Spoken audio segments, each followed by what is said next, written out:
வணக்கம். 2026 பொங்கல் தமிழக மக்களுக்கு ஒரு ஜாக்பாட் மாதிரி அமைய போகுதுன்னு ஒரு பேச்சு அடிப்படுது. அது என்னன்னா, ரேஷன் கார்டு வச்சிருக்கிறவங்களுக்கு ஒரு பெரிய தொகையை பரிசா கொடுக்க போறாங்களாம். இந்த நியூஸ் உண்மையா? இதுக்கு பின்னால என்ன இருக்கு? வாங்க, இந்த பகுப்பாய்வுல நாம இத பத்தி கொஞ்சம் விரிவா பார்க்கலாம். சரி, எல்லாருமே ரொம்ப ஆர்வமா எதிர்பார்க்கிற அந்த நம்பர் என்னன்னு பாத்திரலாமா? ஆமாங்க, 3000 ரூபாயில இருந்து 5000 ரூபாய் வரைக்கும். இதுதான் ரேஷன் கார்டு வச்சிருக்கிறவங்களுக்கு பொங்கல் பரிசா கிடைக்கலாம்னு சொல்லப்படுற அந்த பரபரப்பான தொகை. இந்த நம்பர்ஸ்லாம் எங்கிருந்து வந்துச்சு, இதுக்கு பின்னாடி என்ன திட்டம் இருக்குன்னு நாம தொடர்ந்து பாப்போம். சரி, முதல்ல நாம பார்க்க போறது 2026 பொங்கல் அறிவிப்பு பத்தி தான். அதாவது அந்த பெரிய நியூஸ் என்ன, அரசாங்க வட்டாரங்கள்ல இருந்து என்ன மாதிரியான தகவல்கள் கசியுதுன்னு பார்க்கலாம். இந்த திட்டத்தோட முக்கிய அம்சங்கள் என்னென்னு பாத்தீங்கன்னா, முதல்ல இது தமிழ்நாட்டில் இருக்கிற எல்லா ரேஷன் கார்டு வச்சிருக்கிறவங்களுக்கும் பொருந்தும். எப்போன்னு கேட்டிங்கன்னா, வரப்போற 2026 பொங்கல் பண்டிகைக்காக எவ்வளோ தொகை, 3000லேருந்து 5000 ரூபாய் வரைக்கும் ரொக்கமா கொடுக்கலான்னு சொல்றாங்க. முக்கியமா இந்த தகவல் எல்லாமே அரசாங்கத்தோட உள்வட்டாரங்கள்லேருந்து கிடைச்சதா அறிக்கைகள் சொல்லுது. இப்போ இந்த 2026 அறிவிப்பு ஏன் இவ்ளோ பெரிய விஷயமா பேசப்படுதுன்னு தெரிஞ்சுக்கணுமா? அதுக்கு நாம கொஞ்சம் பின்னோக்கி பார்க்கணும். அதாவது போன வருஷங்கள்ல பொங்கல் பரிசு எப்படி இருந்துச்சுன்னு பார்த்தா நமக்கு ஒரு தெளிவு கிடைக்கும். இந்த டைம்லைனை பாருங்க, உங்களுக்கு நல்லாவே புரியும். கொஞ்சம் வருஷத்துக்கு முன்னாடி வரைக்கும் பொங்கல் பரிசு தொகுப்போட பணமும் கொடுத்துட்டு இருந்தாங்க. ஆனா 2025ல என்னாச்சு? பரிசு பொருள் மட்டும்தான், பணம் கிடையாது. இப்போ திடீர்னு 2026ல மறுபடியும் பணத்தை கொண்டு வரதா சொல்றது ஒரு பெரிய பாலிசி சேஞ்ச் இல்லையா? இந்த ஒப்பீடு வித்தியாசத்தை இன்னும் பழிச்சுன்னு காட்டும். இடது பக்கம் பாத்தீங்கன்னா 2025 பொங்கல் வெறும் கிஃப்ட் ஹேம்பர் தான், கையில காசு இல்ல. ஆனா வலது பக்கம் பாருங்க, 2026க்கான திட்டம் 3000லேருந்து 5000 வரைக்கும் பணத்தை மறுபடியும் கொண்டு வரலான்னு சொல்றாங்க.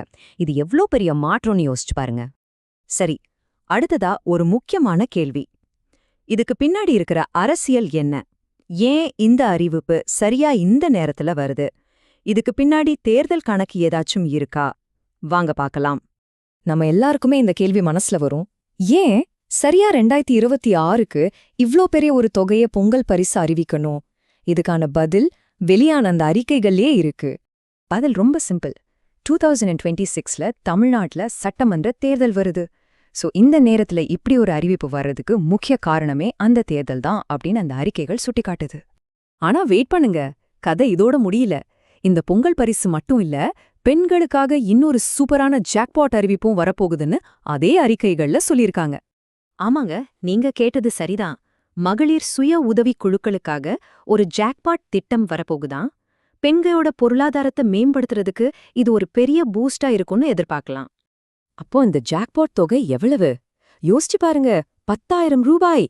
ஆமாங்க, இந்த திட்டத்துக்கு கீழ ஒவ்வொரு மகளிர் சுய உதவி குழுவுக்கும் 10,000 ரூபாய் கிடைக்கலாம்னு செய்திகள் சொல்லுது. இது உண்மையிலே ஒரு பெரிய தொகைதான்.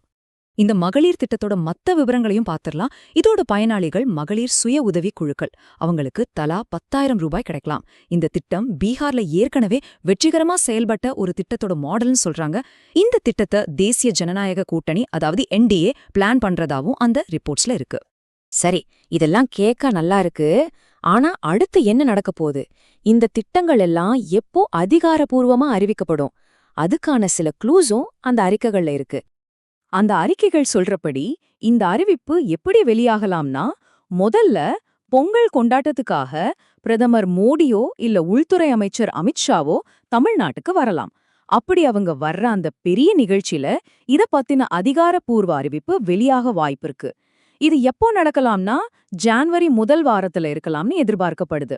இந்த அறிக்கைகளோட ஒட்டுமொத்த நோக்கத்தை இந்த ஒரு வரியில சுருக்கிடலாம். வரப்போற 2026 பொங்கல் பண்டிகை மக்களுக்கு சந்தோஷமான ஒரு தருணமா அமையணுங்கிறதுக்காக பல புதிய திட்டங்களோட வரப்போகுது. இது ஒரு நல்ல பாசிட்டிவ் எதிர்பார்ப்பை உருவாக்குது இல்லையா? ஆக, இப்போ நாம ஒரு முக்கியமான கட்டத்துல நிக்கிறோம். இந்த அறிக்கைகள்ல சொல்றதெல்லாம் நடக்குமா? இந்த வாக்குறுதிகள் எல்லாம் எப்போ உறுதியாகும்? இதுக்கெல்லாம் பதில் தெரியணும்னா அதிகாரப்பூர்வ அறிவிப்பு வர்ற வரைக்கும் நாம கொஞ்சம் காத்திருந்து தான் பார்க்கணும். இந்த பகுப்பாய்வை பார்த்ததற்கு நன்றி.